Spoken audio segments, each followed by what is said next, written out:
Talvez esse vídeo pareça direcionado a um certo grupo, a certas pessoas, e faz sentido, é porque ele é.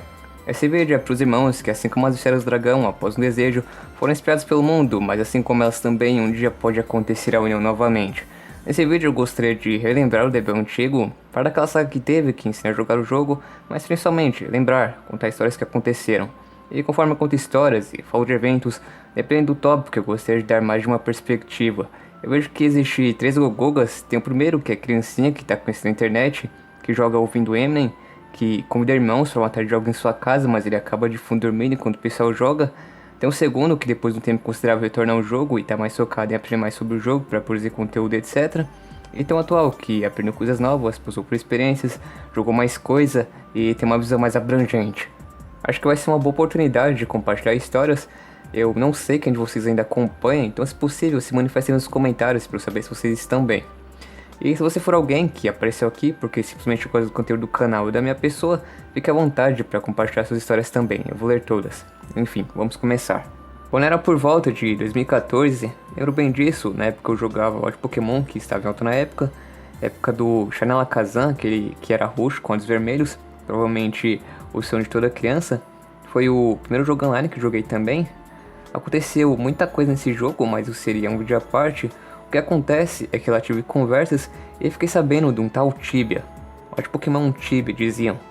Então fui ver o que é esse tal Tibia, pesquisei, vi imagens e percebi que sim, tinha semelhanças em sistemas e visualmente. Foi nesse momento que percebi que aquela poderia ser a base do Pokémon. E a partir disso, outro questionamento. Se existe um Pokémon derivado de Tibia, existiria um Dragon Ball também? Abri o navegador, acessei o YouTube e pesquisei algo como Tibia Dragon Ball. E lá estava um vídeo de DB ao Brasil. Esse foi o meu primeiro contato com o jogo. Acessei o site, criei a conta, criei o primeiro personagem, que foi um Goku, que acho que você sabe bem qual é. Baixei o jogo e finalmente acessei. Lá estava a primeira paisagem do jogo, o Cinemadaio sentado em sua cadeira e perto dele baús com itens para iniciante. Sendo que um deles era a lendária Basic Armor, que recupera 500 pontos de energia. Ela era, ou ainda é, o melhor item para quem estava começando. Explorei o local e depois de interagir com o Cinemadaio, fui lançado no famoso templo. E veio aquela enxurrada de jogadores, muitos mesmo, vários personagens do Zé GT. Era tudo muito legal, mas por ser um jogo que carecia de informação, que não tinha um guia, eu fiquei muito perdido, eu não sabia como jogar e muito menos o que fazer. Então eu upei um pouquinho, explorei o mapa e parei por ali. Eu queria jogar, mas estava muito monótono fazer aquilo sozinho e às cegas. Então, é a partir daqui que começa a convidar o pessoal para jogar junto. Eu sei que cronologicamente não veio todo mundo ao mesmo tempo, mas eu vou citar alguns agora, porque lá na frente quero contar histórias dedicadas.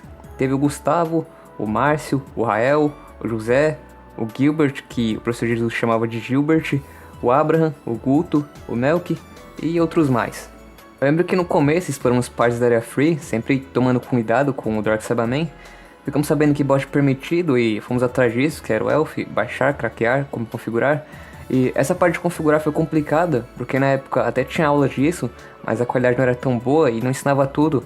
Tanto que eu lembro de o bot não salvar, toda vez que abria tinha que configurar de novo. Eu sei que é bem fácil resolver esse problema, mas na época a gente não sabia.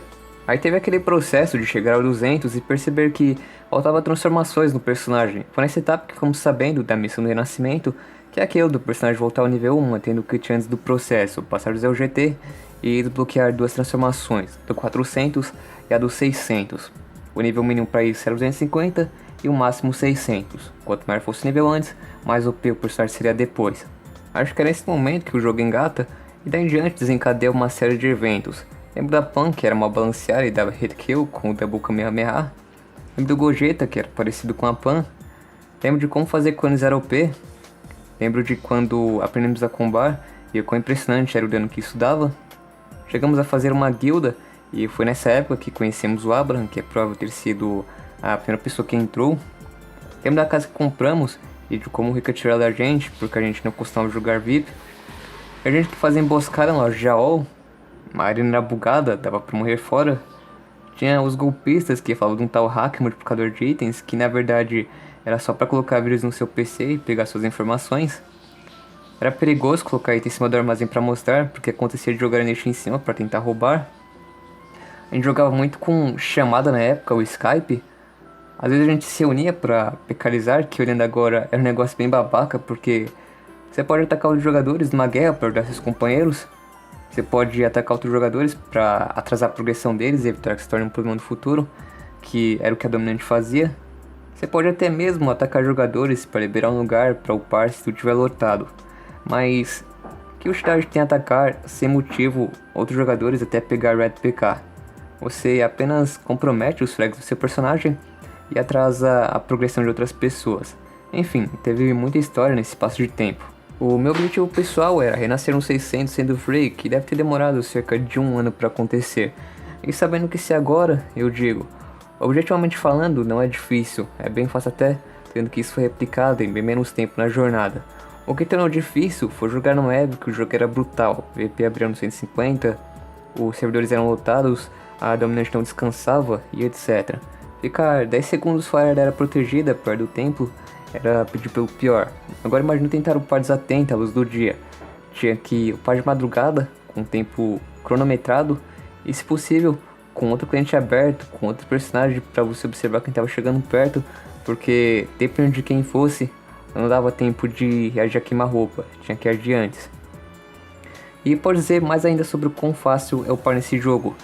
Na segunda vez que joguei, teve um momento que fiquei interessado na PAN, mas não estava disposto a jogar. Na minha cabeça, upar era um processo extenso, um projeto de algumas semanas. Nessa época eu conheci o Renan, que é um jogador muito experiente no jogo de modo geral, conhece meus mapas e etc. E eu considero que ele foi importante para que essa PAN viesse a existir, porque ele me incentivou a criar ela e deu suporte, ele ensinou como upar na área VIP. Para você ter ideia, considerando que você saiba onde upar, não ter obstáculos, e desconsiderando a falta de estamina, leva aproximadamente 4 dias para você renascer no 600 e pegar cenas outra vez. É impressionante. Acho que se explica ter gente com tanto personagem bem desenvolvido, até personagem repetido, porque sabendo e podendo, é bem rápido e simples montar um bom personagem. Mas enfim, sobre a questão do up é isso, agora eu gostaria de entrar nas histórias direcionadas. Gustavo, eu lembro dele gostar muito do Zaiko, mesmo na época que o Zaiko era ruim por ser mal programado. Lembro do Vegito, que foi presente dele, que infelizmente foi levado por eu confiar em quem eu não devia, mas que, apesar de tudo, foi legal enquanto durou. Lembro o dia que o Magara se uniu aqui em casa e ficamos jogando com ele na arena, é uma boa recordação que tenho.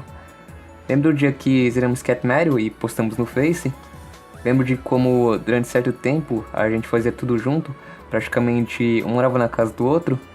E Chungi, 2 alunos indo em direção ao pôr do sol com o rosto do mestre de fundo. São muitas recordações. Márcio, talvez ele tenha sido o primeiro a renascer, que foi um Vegeta chamado Márcio G, que deve ter sido nosso primeiro contato com o personagem renascido. Lembro das piadas internas de personagens como Ubi, o famoso leiteiro. Teve um dia que o Márcio conseguiu a Magic Glove, que veio do Gohan, que fica na porta 150. A gente nem sabia que é possível ver um item tão bom do personagem assim. Jogamos uns servidores alternativos de Jabu. E lembro bem dos dias que a gente ia à escola e nas horas vagas ficávamos contando piadas um ao outro, que era tão engraçado que a gente voltava para casa com o rosto doendo, de tanto que usava a musculatura rindo. Rael, eu acho que ele não esteve tão presente no DBO, tenho só lembrança dele ter feito um Bu, mas ele participou de muitos outros derivados de Tibia. Lembro da lendária call de 24 horas que fizemos. Lembro de um servidor privado de Minecraft que jogamos, que a gente fez bastante coisa. Acho que aquela foi minha fase de Minecraft, muito legal. Lembro da piada interna que a gente fazia, que era Gogoga, o detector de traps. Jogamos jogos que eram jogos. Lembro das vezes que a gente estudava, assistia e jogava em chamada. Enfim, era divertido. O José, ele foi meu professor de DBO, ensinou a combar, ensinou sobre o renascimento e chegou até a dar um item de presente, que é a Uno Legs, que recupera 2k de vida e energia por segundo, top de linha. E eu lembro que acabei morrendo sem a hora, perdi esse item e fiquei com vergonha de dizer, acabei perdendo o presente. A parte dos dragões da área gratuita era a área dele, ele sempre upava lá e fazia rondas, acredito que diárias para limpar.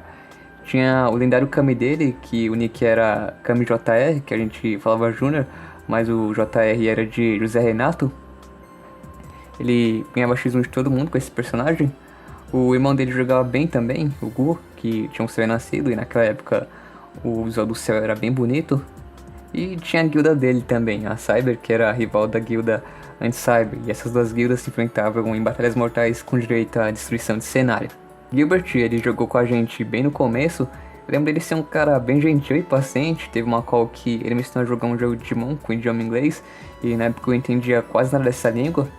Ele chegou a renascer também, lembro do Gogeta Super Saiyajin 4 dele. E uma brincadeira que a gente fazia era dizer que o Gilbert era responsável por limpar o servidor. Em certo horário do dia, aparecia a mensagem que os itens deveriam ser guardados, qualquer item no chão que seria deletado. A gente começou a dizer isso porque um dia entramos na conta dele e vimos que ele luteava bastante. Tinha todo item que você possa imaginar, que possa encontrar pelo mapa. Aí daí surgiu essa história. O Abraham, acho que ele foi a primeira pessoa a entrar na guilda que fizemos na época. Ele jogava com uma punk, o nome era Pandemônio, se não me engano. Ele costumava participar bastante, chamados no Skype. E na segunda vez que joguei, que é quando retornei ao jogo, encontrei ele. Ele me recomendou uma leitura, que é a leitura de Provérbios da Bíblia, que é basicamente conselhos do que você deveria fazer para evitar problemas em vida. Eu vi a respeito e gostei bastante. Foi uma boa recomendação que inclusive repassei a outras pessoas posteriormente. O Goto, pra ser honesto, eu não lembro de tanta coisa. Em resumo, eu lembro de chamadas. Lembro de uma vez que ele deu a chance de Marcia e eu jogarmos de cama, que é uma vocação VIP, e a gente não tinha acesso na época, mas por algum motivo eu tenho essa lembrança dele, de que ele era uma pessoa legal. E teve o Melk também, que conhecemos ele na época de Ouro DBO, acho que foi o período de maior atividade nossa, que temos vários personagens, e o Melk nos ajudou com a parte da VIP, através dele tivemos a oportunidade de jogar lá, e com essa parte do jogo, que até então era um mistério, tinha o lugar dos Black Dragons e tudo mais, e nos ajudávamos bastante na parte de up, pessoa bacana também. Enfim, tem muito mais que eu poderia dizer, muitas outras histórias, mas acho que deu pra relembrar. Daria até pra fazer umas menções honrosas. Teve o Akali, a Célio, o Neto, o Paulo e mais uma galera aí. Esses são da segunda fase. E agora, pra finalizar, o último assunto que preparei é comentar da tal série, que foi o último lançamento de DBO, o que está por trás dela, o que está nos bastidores. Bom, por onde eu começo? Acho que muita gente não sabe, mas quando eu produzia conteúdo de DBO, eu já não era tão presente no jogo. Não dá até pra dizer que eu não jogava. Basicamente, eu tinha ideias e entrava no jogo para coletar cenas. Chegou um momento, perto de quando eu estava prestes a parar de vez, que tive a ideia de fazer a série, a jornada. O pensamento foi do tipo, eu joguei muito isso, aprendi muita coisa, e eu gostaria de passar isso adiante, passar adiante tudo que aprendi. Talvez esse conhecimento possa ser encontrado um dia, ser útil para alguém. E essa série, ela embala tudo, ela é o guia que acredito que o DBO nunca teve, e ela puxa todo o conteúdo relevante que eu já tinha produzido, ela pega vídeos isolados e organiza, cria uma ordem cronológica que faz sentido. Imagino que um guia assim faz falta, porque eu já fui iniciante, eu já passei pela experiência de estar completamente perdido no jogo, então essa série foi minha mensagem final, digamos assim. Estou dizendo, olha, eu fiz o melhor que pude, isso é tudo que eu sei, agora é com vocês. Dizem nunca diga nunca, então não direi, mas eu não tenho qualquer plano de retomar DBO por enquanto. Eu acho que esse é o tipo de jogo que é melhor na memória, sabe? É pensar nas coisas alegres que ele nos proporcionou.